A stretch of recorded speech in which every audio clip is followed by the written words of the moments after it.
AP టీడీపీలో cabinet విస్తరణ ప్రకంపనలు సృష్టిస్తోంది. మంత్రి పదవుల కోసం ఆశావహులు క్యూ కట్టడంతో ముఖ్యమంత్రి చంద్రబాబుపై ఒత్తిడి పెరిగింది. ఉదయం నుంచి వరుస భేటీలతో బాబు బిజీగా గడిపారు.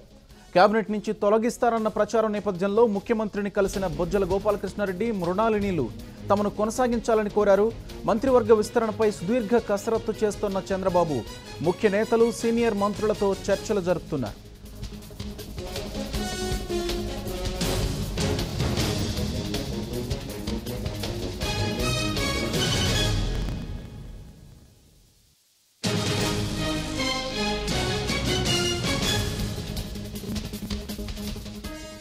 రేపు ఏపీ కేబినెట్ విస్తరణకు చంద్రబాబు కసరత్తు చేస్తున్న వేళ పలువురు టీడీపీ నేతలు ఆయన్ను కలుస్తున్నారు. తమకు ఒక్క ఛాన్స్ ఇవ్వాలని కోరుతున్నారు. సీఎంను కలిసిన ధూళిపాళ్ల నరేంద్ర తనకు అవకాశం ఇవ్వాలని కోరారు. ప్రతిపక్షంలో ఉన్న 10 ఏళ్ల కాలంలో పార్టీకి తాను సేవలు చేశానని బాబు దృష్టికి తెచ్చారు. జిల్లాలో కన్నా లక్ష్మీనారాయణను ఎదిరించి పోరాడనన్న విషయాన్ని వివరించారు. ప్రభుత్వం ఏర్పడి 3 ఏళ్లవుతున్నా తాను ఏనాడు పార్టీని ఇబ్బంది పెట్టలేదన్న విషయాన్ని ప్రస్తావించారు. చంద్రబాబును కలిసి వెళుతున్న సమయంలో మీడియా ప్రతినిధులతో మాట్లాడుతూ భావోద్వేగానికి గురయ్యారాయన.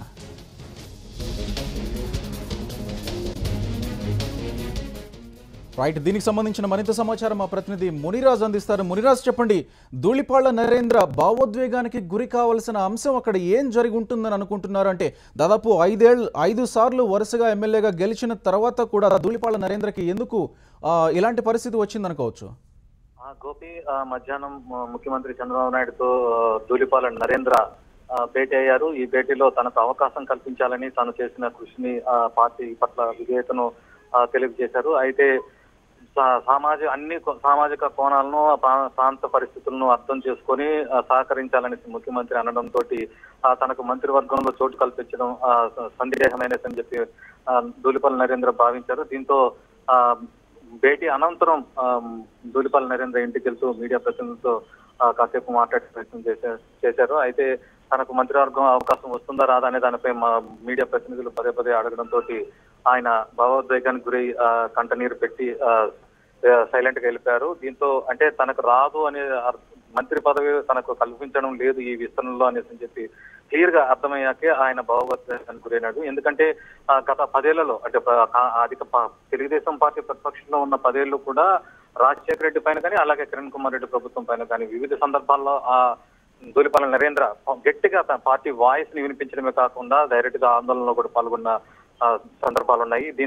దీనికి తోడు ఈ 3 ఏళ్లలో కూడా తనకి పదవి మంత్రివర్గ విస్తరణ ఎప్పుడు జరిగినా తనకు ఉంటుందనేసి చెప్పి ఇప్పటి వరకు నరేంద్ర భావించారు. అయితే 3 ఏళ్లు కావస్తున్న సమయంలో జరుగుతున్న విస్తరణలోనూ తనకు అవకాశం కలగడం లేదనే భావనని ఆయన జీర్ణించుకోలేక కంటిన్యూ పెట్టినట్టుగా మనం భావించవచ్చు. ఎందుకంటే పార్టీకి కష్టపడ్డ వాళ్ళలో అంటే 10 ఏళ్ల పాటు జరిగిన ప్రతిపక్షంలో సీనియర్ లీడర్స్ అయిన ధూళిపాళ్ల నరేంద్ర, అలాగే పయ్యావుల కేసు, వీరిద్దరు కూడా మంత్రి పదవులు ఇస్తే బాగుంటది, దీన్ని సామాజిక వర్గం కోణంలో చూసి చంద్రబాబు నాయుడు దూరం పెట్టడం సరికాదనే భావన పార్టీలో ఒక భావన అయితే వ్యక్తమవుతుంది. అయితే ముఖ్యమంత్రి చంద్రబాబు నాయుడు మాత్రం రాష్ట్ర మంత్రివర్గ కూర్పులో సామాజిక సమీకరణలతో పాటు ప్రాంతీయంగా ఉన్నటువంటి కోణాలన్నింటినీ కూడా చూసుకోవాలి. సమర్థవంతంగా 2019 ఎన్నికలు ఎదుర్కోవాలి. కాబట్టి ఖచ్చితంగా పార్టీ ప్రయోజనాలు నాకు ముఖ్యం అంతే తప్ప వ్యక్తిగత రాగద్వేషాలకు దూరంగా ఉండాలంటూ తనని గత 2 రోజులుగా కలుస్తున్న వారికి కూడా నేరుగా చెప్తున్నారు.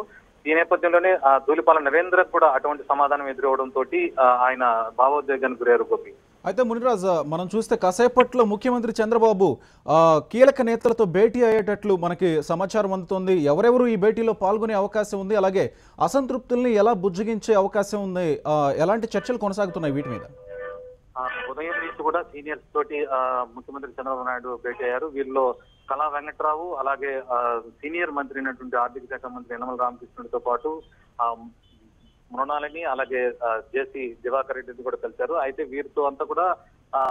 వీరితో కన్నా నేరుగా యనమల రామకృష్ణుడు, అలాగే కళా వెంకట్రావు తోటి ఎవరెవరిని తీసుకోవాలి, ఎవరిని తొలగించాలనే దానిపైన మరింత లోతుగా చర్చించారు. అలాగే ప్రస్తుతం 26 మంది మంత్రివర్గంలో కొనసాగే అవకాశం ఉన్నప్పుడు కూడా ప్రస్తుతం 20 మంది తోటి మంత్రివర్గం కొనసాగుతుంది. కాబట్టి 6 స్థానాలని పూర్తిగా భర్తీ చేద్దామా, లేక 1-2 భవిష్యత్ అవసరాల దృష్ట్యా 1-2 ఖాళీగా ఉంచుదామనే దాని మీద కూడా చర్చించారు. అయితే లంచ్ అవర్ కావడం తోటి ముఖ్యమంత్రికి మరోవైపు ప్రైవేట్ ప్రోగ్రామ్ లో పాల్గొనే సమయం ఆసనం కావడంతో ఆయన చర్చలను వాయిదా వేశారు. కాసేపట్లో ఇప్పటికే కొంతమంది మంత్రులు సీఎం ఇంటికి చేరుకుంటున్నారు. వీటిలో అచ్చెన్నాయుడు, గంటా శ్రీనివాసరావు, అలాగే సీనియర్ మంత్రులంతా కూడా దేవినేని ఉమా వీరందరూ కూడా ముఖ్యమంత్రి నివాసానికి చేరుకుంటున్నారు. ఎందుకంటే 2019 ఎన్నికలకి కేవలం 2 ఏళ్ల దూరం ఉండడంతో ముఖ్యమంత్రి ఈ టీం ని ఖచ్చితంగా ఈ టీం తోటే ఎన్నికలు ఎదుర్కోవాలని నిర్ణయించిన నేపథ్యంలో ఎటువంటి అసంతృప్తులకి తావు లేకుండా, అలాగే